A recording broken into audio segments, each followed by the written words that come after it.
Jeff কেলারের লেখা attitude is everything এই বইটার সারসংক্ষেপ নিয়ে আজকে আমরা একটু কথা বলবো। মূল আইডিয়াটা বেশ ইন্টারেস্টিং, তাই না?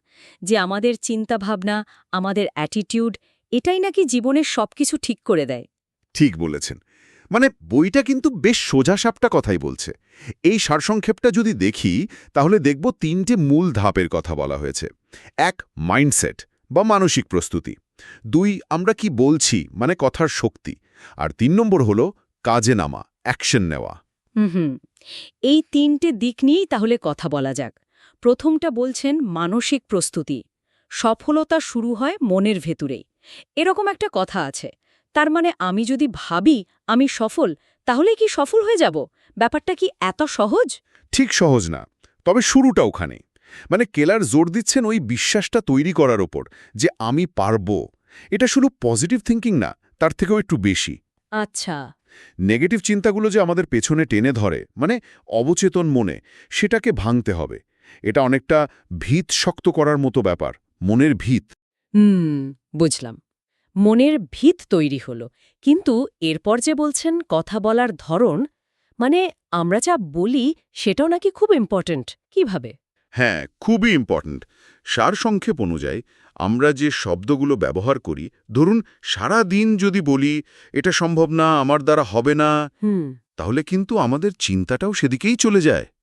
কাজ করার আগেই আমরা হাল ছেড়ে দিই মনে মনে। তাই কেলার বলছেন সচেতনভাবে পজিটিভ শব্দ ব্যবহার করতে আর অভিযোগ করা বন্ধ করতে। অভিযোগ বন্ধ করা। হ্যাঁ, মানে প্রবলেম নিয়ে পড়ে না থেকে সলিউশনের দিকে ফোকাস করা। কি করা যায় সেটা ভাবা। এতে এনার্জিটাও ঠিক দিকে যায়। ইন্টারেস্টিং। তাহলে মন ঠিক হলো, কথাও ঠিক হলো, কিন্তু কাজ না করলে তো কিছুই হবে না। একদম, এটাই ৩ নম্বর পয়েন্ট। ঈশ্বর তাদেরই সাহায্য করেন যারা কাজ করে। এই ধরনের একটা কথা আছে না? হ্যাঁ হ্যাঁ। এখানে মূল কথাটা হলো ভয় পেলেও কাজ শুরু করে দেওয়া। ভয়কে জয় করার ব্যাপারটা আর কি। ঠিক। তাও ভয় তো থাকবেই, কিন্তু কাজ শুরু না করলে ভয়টা আরও বাড়তে থাকে। আর এখানে আরও কয়েকটা জরুরি বিষয় আছে, যেমন ছোট ছোট স্টেপ নেওয়া রেগুলারলি। মানে এক লাফে বড় কিছু নয়। না, সাফল্য তো একদিনে আসে না।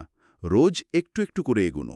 আর ফেইলিয়ার বা ব্যর্থতা, এটাকে শেষ মনে না করা। ওহ, এটা খুব জরুরি। হ্যাঁ, ব্যর্থতা থেকে শেখা, এটা একটা লার্নিং কার্ভ। ভুল হবে, আবার চেষ্টা করতে হবে। আর সাপোর্টিভ লোকজনের সাথে মেশা, যারা উৎসাহ দেয়। আর ধৈর্য ধরে লেগে থাকা। সাফল্য সময় নেয়। তাহলে পুরো ব্যাপারটা দাঁড়াচ্ছে মন, মানে আমাদের চিন্তা, তারপর আমাদের কথা, আর ফাইনালি আমাদের কাজ। এই তিনটে মিলেই তৈরি হচ্ছে আমাদের অ্যাটিটিউড বা দৃষ্টিভঙ্গি।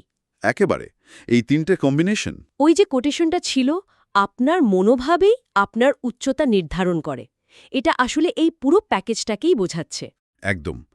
কেলারের মেসেজটা কিন্তু খুব পরিষ্কার। আত্মবিশ্বাস রাখুন, পজিটিভ থাকুন আর কাজ করে যান। চিন্তা দিয়ে শুরু, তারপর কথা দিয়ে তাকে শক্তি যোগানো, আর শেষমেশ কাজ দিয়ে সেটাকে বাস্তবে রূপ দেওয়া। হুম। আজকের আলোচনা থেকে তাহলে জেফ কেলারের মূল কথাটা আমরা ধরতে পারলাম। জীবনে উন্নতি চাইলে নিজের অ্যাটিটিউডের ওপর কাজ করতেই হবে। ঠিক। আরেকটা ছোট্ট জিনিস হয়তো ভাবার জন্য রেখে যাওয়া যায়। বলুন। আমরা যদি রোজকার খুব ছোট ছোট ব্যাপারে, ধরুন ট্রাফিক জ্যামে আটকে গিয়ে বা অন্য কোনো ছোটখাটো সমস্যায় সচেতনভাবে একটু পজিটিভ থাকার চেষ্টা করি, মানে রিয়্যাক্ট না করে একটু অন্যভাবে ভাবি, এই ছোট ছোট অভ্যাসগুলো লম্বা সময়ে গিয়ে জীবনে কত বড় পরিবর্তন আনতে পারে। দারুণ পয়েন্ট। এটা শুধু বড় সাকসেসের জন্য নয়, রোজকার জীবনে একটু শান্তিতে থাকার জন্যও জরুরি। একদম তাই।